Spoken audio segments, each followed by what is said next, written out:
All right. Welcome back, everyone. Episode 4 is already here, and it's one that I'm very excited about. For those of you that watched the first few episodes, I probably mentioned baseball cards a few times, and this title is called Baseball Cards. But it's not just baseball cards, it's baseball cards with like 2 exclamation points. So that just shows, the excitement I have. Obviously, in the 80s, baseball cards were a huge part of life. I would put it up there with your city pool that you grew up with, or your bike, or your Nintendo. I mean, it was just an amazing time, to start collecting. And really, in my opinion, it kind of got you a part of the base. It got you closer to the people that you kind of idolized. I do have a couple props here. I may even open these at the end. My dad had a baseball card shop when I was 10 to about 13, I think. So obviously, all my friends thought it was the best thing ever. So I do have novelties here. I've got a 87 Tops and 87 Donners pack. So we'll open these at the end. And still today, I'm sitting in my baseball card shop that I own with my brother. So anyway, long introduction, but I'm very excited, as you can tell. I've got my partner Rich here with me, as always, and I've got my card collecting new friend that I met over the last year or so, Steve McQueen. It's not the original Steve McQueen, but he will get into that here shortly because he is related to the original Steve McQueen. So awesome to have everybody here together. Rich, I'm going to start with you. As we've talked, like I said, I've got my baseball card experience probably started when I was 7. I remember buying, a pack at the beginning or end of a baseball game at minor league, or I guess it would have been at that time my minor league or my brother's little league because he was 4 years older.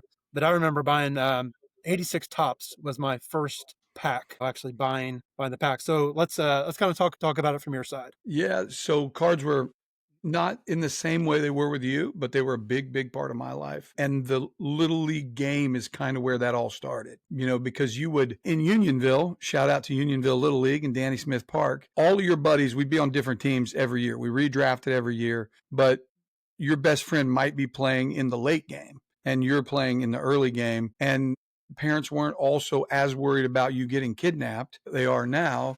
So like, even if my mom and dad went home, the 12-minute drive home, I was still always staying for the late game. And so 2 things were an absolute must during the late game, or if I came early for the early game, going and retrieving foul balls for free snow cones. You could trade those at the concession stand for free snow cones. And so a grape snow cone or several grape snow cones, if you were bigger than every other kid like I was, and just bullied the foul balls away from them. And then buying a few packs of Topps baseball cards. 86 was the first year also that I started buying cards, but I remember by 87, I was regularly buying, quite a few. Like I remember, I think the Bo Jackson Future Star was the 87 with like the wood background.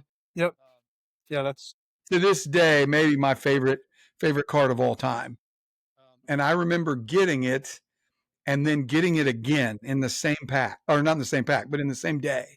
Like I opened 3 or 4 packs and I happened to get 2 of them. And what was your immediate thought when you got a double? trade it. Yeah, I'm going to flip this.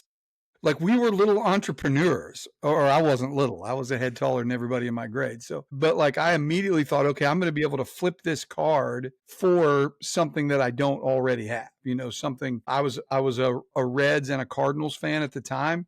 Loved Willie McGee and Vince Coleman, Jack Clark, Eric Davis, all those guys. So I got a second Bo Jackson. I'm like, well, I can leverage this for, a Willie McGee and an Eric Davis for sure. So that was my early experience, was at Danny Smith Park in the outfield, right field bleachers. There was just one little set of bleachers out, and you were really sitting there because you didn't really care about what was going on in the game. You just, once your buddy was coming up to bat, you were going to watch him, but you were really just eating snow cones and unwrapping cards. And from there, it started a pretty serious love affair with cards for the next 10 years, probably. Wax packs and full. For every Christmas, I got whatever particular wax box I asked for that Christmas. And it morphed into football cards and basketball cards later. But obviously those 1980 to 1987, 88, 89 was pretty much full on baseball card hype. And the thing I remember most about the cards was we did not have access to stats. Like I think Brian mentioned on some of the late night shows, they might run stats like in a, on a background or something because the station was done Right. playing TV shows for the night. But really, if you wanted to know that Tony Gwynn had 8 bazillion hits in a row and never struck out, you were going to have to see that on the back of his card. We couldn't Google it. We like now, if you type in crazy Tony Gwynn batting average facts, you will find out that he had more assists in college as a point guard than he did strikeouts in his 21-year MLB career. So, but we didn't have that. So if you wanted to know what your best player did, your favorite player did last year, the cards were actually they were almost common sense things for somebody to put out, because we couldn't just go find that information anywhere else. It was important to you to know that. So that and currency were kind of the two things that cards meant to me. Is like I could find out, what Wade Boggs did or Don Mattingly did, and then I could trade for other things. So it holds a very nostalgic place in my life, but definitely excited for this week's show. Yep. All right, Steve. Rich and I talked about our first experience with packs. So go ahead and just share with everyone about yours. Yeah.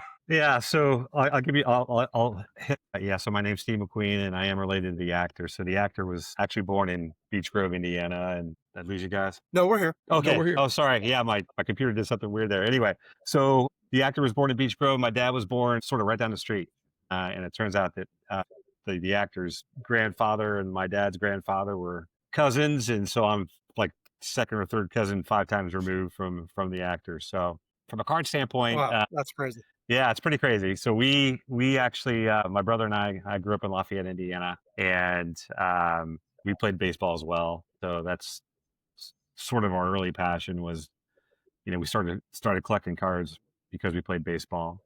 But we hit this wild garage sale in 1980, and there was an older lady that was selling cards, and I was a Reds fan at the time, and she had a bunch of 75s and 76s of the big red machine. And so we just kept going back and forth to her house, and that's where it started. So my brother and his best friend and myself, we started, sort of collecting, 75, 76, 77. And the next thing you know, in 1980, 81, 82, we started opening packs. Somewhere in there, I switched to the Cubs, probably, I think, 1982-ish. My grandfather started taking me to Wrigley.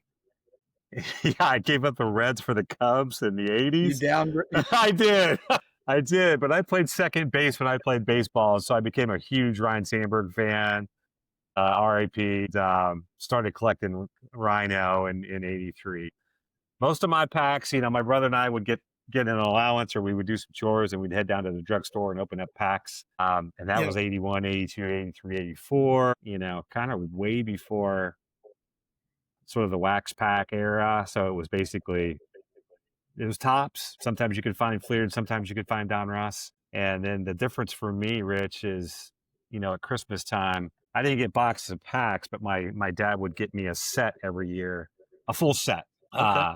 I could pick the brand, and he would buy me a full set. And there was I don't know if you guys remember this, but there was a really great card shop down in Brown County, down in Nashville. Can't remember the guy's name, but we would go down there every year around Christmas. My dad would let us pick out a set and pick out some cards. And I remember those Bo Jackson years. Those were super fun. So collected through like around 1990, went off to college, and really just sort of just accumulated this massive collection that I left at my parents' house, and thankfully they didn't toss it out. And sort of took a break from cards until 2020, really.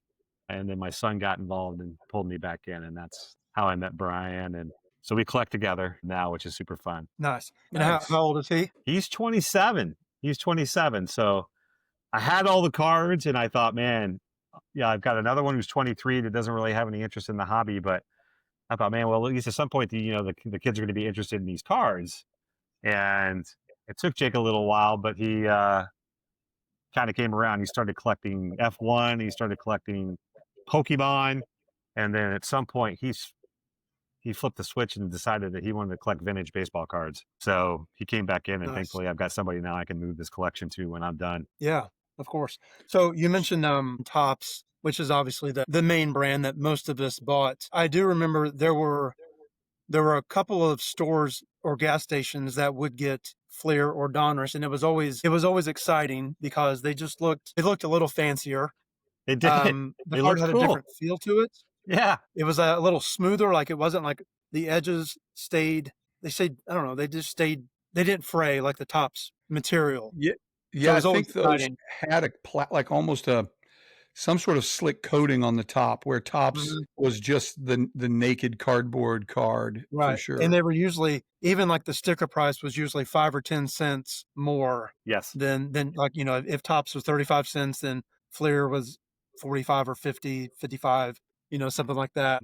But yeah, that was always exciting. So the next thing I wanted to bring up, and I'm sure we can all, I think I have the worst story of all time because it happened to me. You guys will think it's funny, and everyone listening. So my fifth grade teacher, her name was Mrs. Allison, or her first name was Ann, not Mrs. So Ann Allison, which I called her Mrs. Allison because she was my teacher, had her in fifth grade.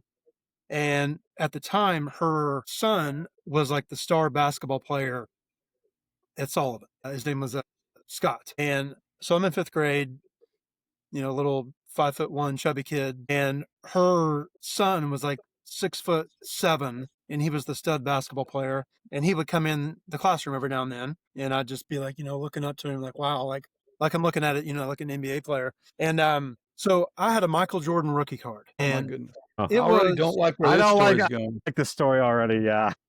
yeah. Well, if I tell you how I got it first, it'll help. Well, I'm gonna save that for another time. Yeah, we're gonna take up too much time on this. But anyway, so she said, because she knew we had a card shop.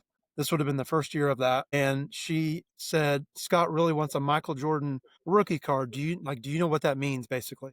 And I was like, yeah, I mean, I have one. And she's like, would you sell it? I'd like to buy it. So I didn't really want to sell it, but I thought this kid was really cool, and I wanted to be like, yeah, maybe he'll know that it came from me, and like that kind of meant something. So I sold it for $40.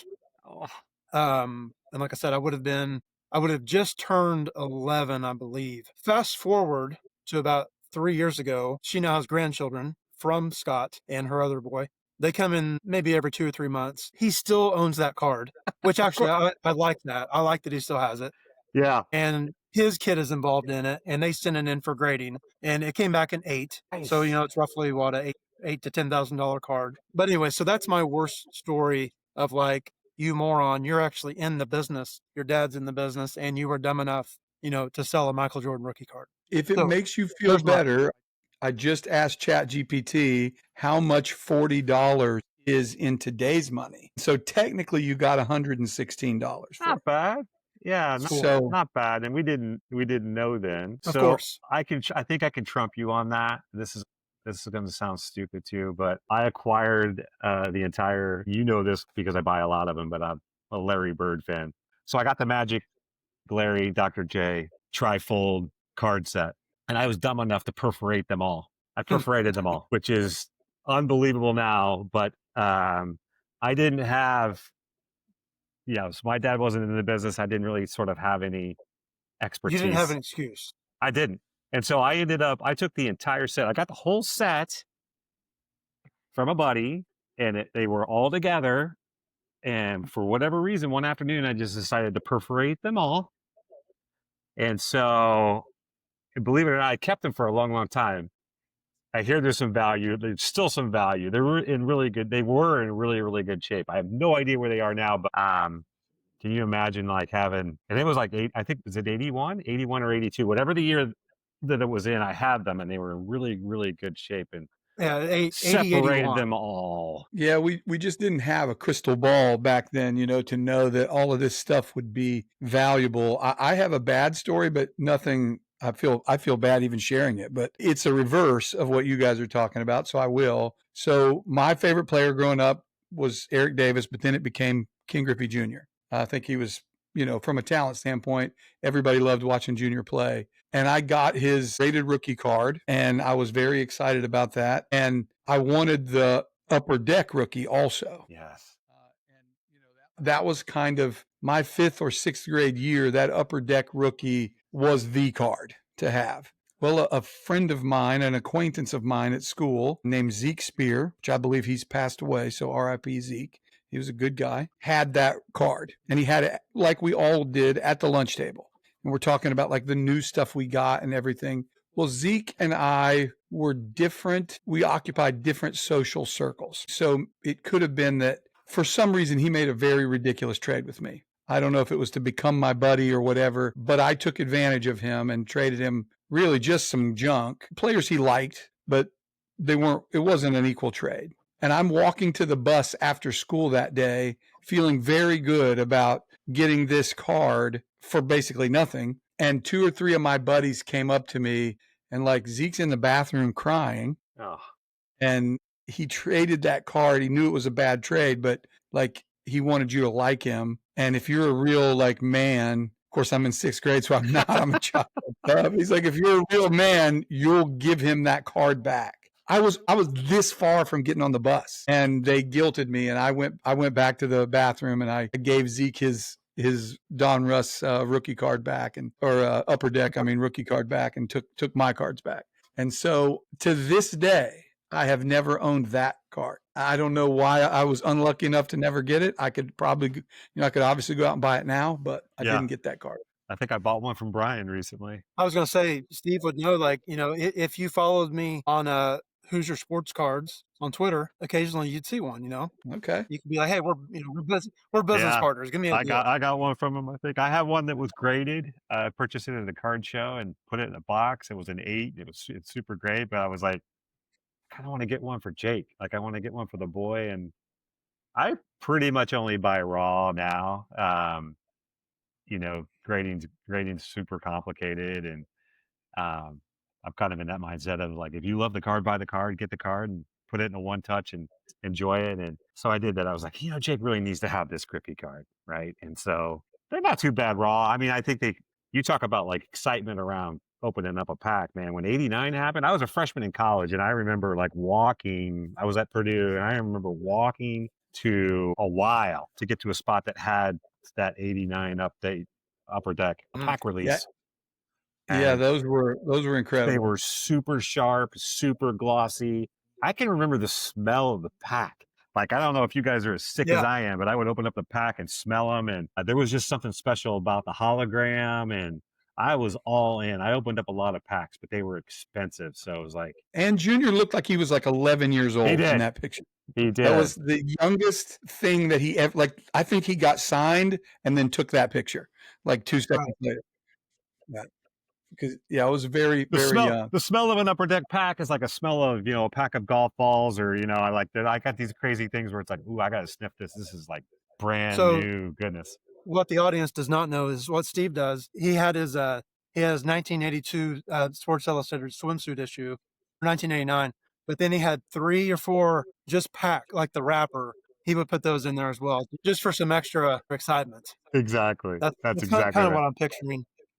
So real quick before we move on, Brian's going to probably talk about some more stuff that's over my head as far as cards go. But at what point when you were buying them, and since Steve was a little older, this may have never happened, but like when I first started buying them in 85 or 86, I chewed the gum. Well, yeah. Like that was part of, and then it almost became like by 87, it was a joke, right? Like the gum was so, I don't know. I think you have to try harder to make gum that's that bad than just to put decent gum in there. But I think it was probably because they didn't want the oils and stuff to get on the actual card. That's right. Which they still did sometimes.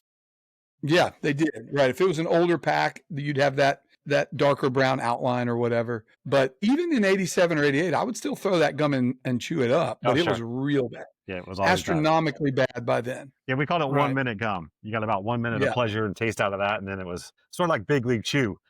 We played baseball. We did Big League Chew. It just didn't stay good for very long, right? So yeah, but it was still a real experience. Like Big League Chew in the dugout, just popping that thing in like you were a big time ball player. Yeah, Big League Chew is special. But yeah, I felt like we couldn't have an 80s card episode without mentioning the gum, because again, kids today have never experienced anything like that. It was horrible and wonderful all at the same time. That's right. I am pretty sure the last year, I want to say it was 80 or not 80, 91, I think was the last year they did it. Now, there was another offshoot company called that was affiliated with Topps for a little bit. I mean, obviously everyone knows Bazooka, but I've got in the other room, I've actually got a box of 2005, I think. There's gum in that. Now, I'm guessing it's in like a separate little cellophane wrapper or something, like underneath this part. It's probably packed separately. I don't know, but I know that there's gum in there. We should check it out. Yeah, for sure. So I think the next part we'll kind of go into just real quick. Again, we're focusing on when we were, kids in the 80s. How did you store your cards? We get people that'll come in and obviously they'll have they've been setting in an album for 30 years and like the sheets like stick together, it makes that like weird noise as you're peeling it apart. I was never a big album person. Obviously, people put them in shoe boxes. People put them in. Trying to think of other ways. Sometimes they come in trash bags in here, and I'm not joking. Totes, trash bags. But how did you guys store your cards when you got them? Did you have a certain, okay, these are my people, so they're on my nightstand, or I really collected, Cubs and Reds primarily. And so, if I was looking my stars, I would put them in binders. I did have binders, and they weren't the photo album binders that you describe. I was lucky enough to have real baseball hobby sort of binders. Uh, and then, of course, I had the sets, the sets I left in the set boxes. And sort of the rest, I was sort of like Rich, where if I was buying packs, I would try to buy the box. Or if there was a box that was like half, full, I would buy the rest and then open the cards. And then a lot of times I just, had the box and with, the cards that were in the packs, I would place those in the box. And so yeah, when I left for college, it looked like that. It was sort of like I have all these set boxes. I have 20 binders because to Rich's earlier point, I moved from baseball at some point to basketball and football, not as much as baseball. So I had some binders for different sports and just 30, 40, 50, on Russ and top box full cards that was just kind of hanging out. right. Yes. So I have a kind of an interesting story about that, I think. I mean, it's interesting to me. So my mom worked for a company called Cook Incorporated, which is a medical supply company in Bloomington. And they actually made a plastic sleeve of some kind for something medical. I don't know what it was, but it was the same size as a card. And so she would bring those plastic sleeves home, like ones that didn't pass QC or were defective or whatever, and I would put my cards in those, and they had a Ziploc at the top. So I did that a lot, but then I moved on to, plastic sleeves, and I even had the 3 sleeve things with the screws. Take the screws out and set them in, and they had like a matte background. And I remember the first one I got, and this you can kind of date this by who was in it, but I put a rookie card for 3 different all different sports. Jerome Bettis rookie on in one, Glenn Robinson rookie, and Ryan Klesko rookie. Klesko. And I so remember Ryan that Klesko. was Yeah, that would have been what, 92 probably, 92 probably ish, 93 at the latest. yeah. So that's but I had the Trapper Keepers with the sleeves and all that, but mine were I didn't keep cards that I didn't think were valuable, which probably looking back, I'm sure I threw some good stuff away. But I really pulled the valuable stuff out, put them in individual sleeves, and kept them in like every other kid in shoe boxes. Right. One more thing, and then we'll kind of close out with another topic real quick. But so, what would you think over your, let's say, from the age of 8 until you stopped collecting as a kid, at least? What was your favorite card you ever had? Yeah, go ahead, Steve. Yeah, I think for me, 83 top Sandberg.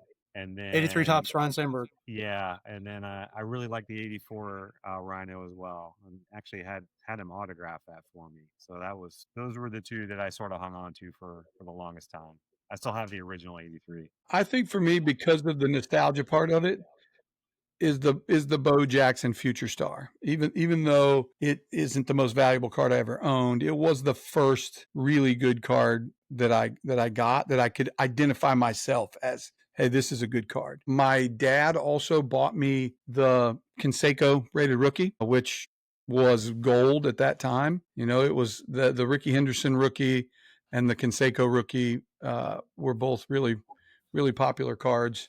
And then just from a aesthetic standpoint, the Bo Black and Blue card was, where he's got the shoulder pads and the bat was just an incredible, incredible card.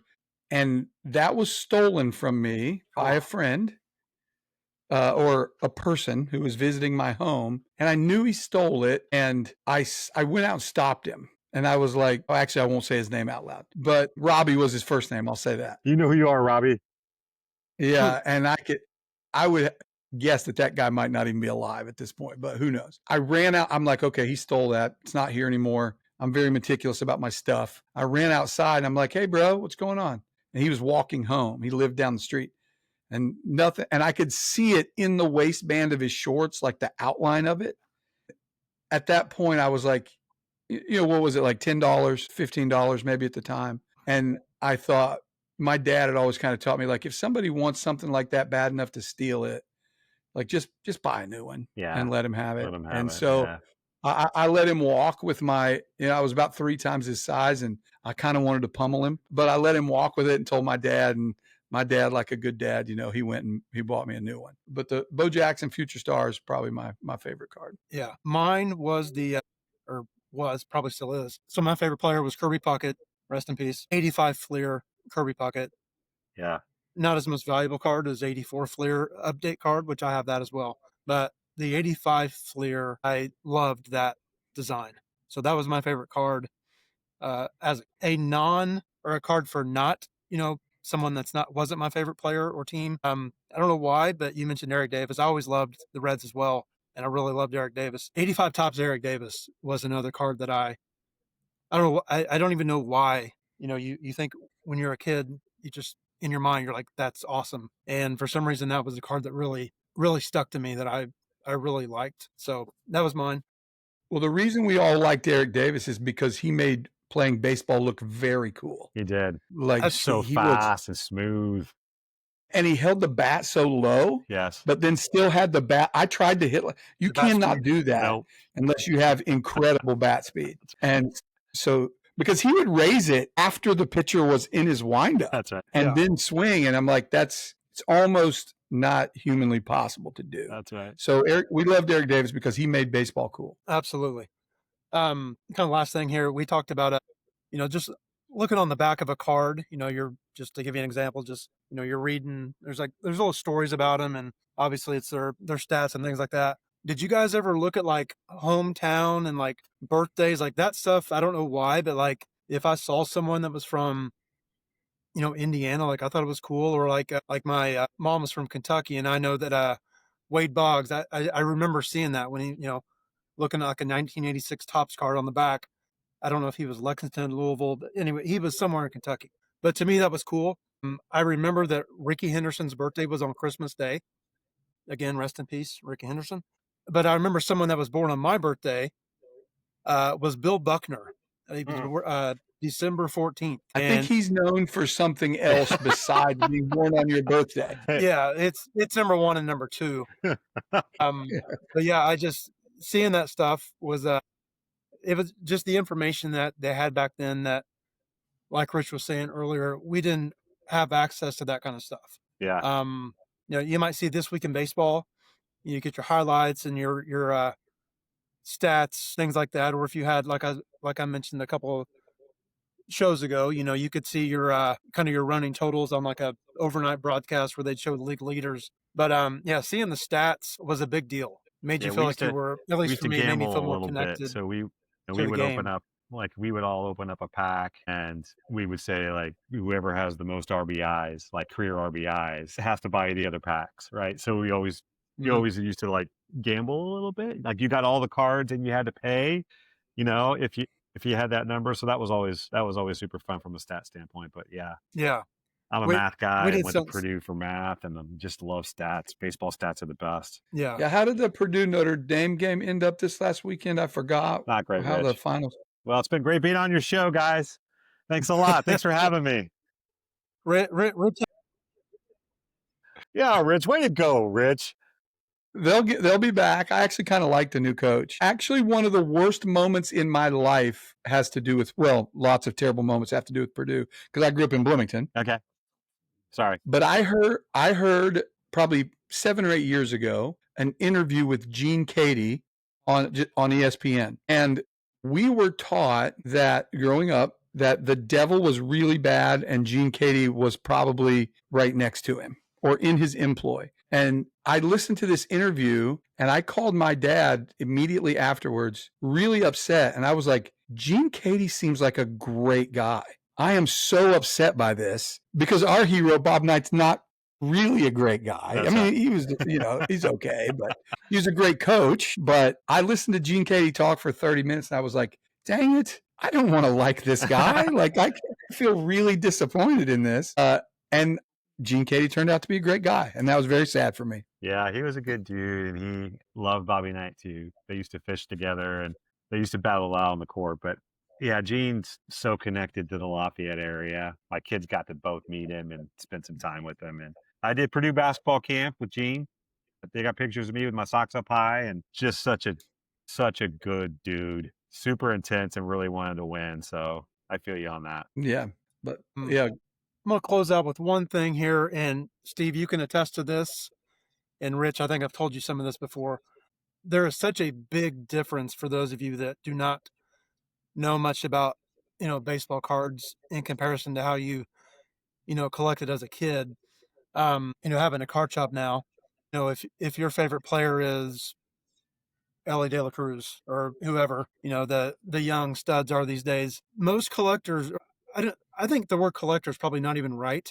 It's all about, oh, how much is this worth? How much will you give me for this? There's no real collecting these days. And as someone who has, like I said, has a shop and sees kids come in, that part is, I don't like that part of it anymore. I like for kids to come in and, be excited if I give them, I'm like, oh, who's your favorite player? And I've had that before where they'll say like, they'll name somebody and I find one, I hand it to them and it's almost like they look at it and they're like, it's like disappointment. It's like, oh, this card's not a refractor. This card isn't numbered. This card doesn't have an autograph on it or a piece of the jersey. We didn't experience anything like that as kids. So I think we appreciated it more, because we got to, there weren't 17 gajillion rookie cards of the same player. There were 3, and then it came to 4 and 5 and 6 and 10 and 20. But for the most part in the 80s, it was 3 cards. It was it was Fleer, Honors, and Tops. But now there's literally hundreds of rookie cards. I read where,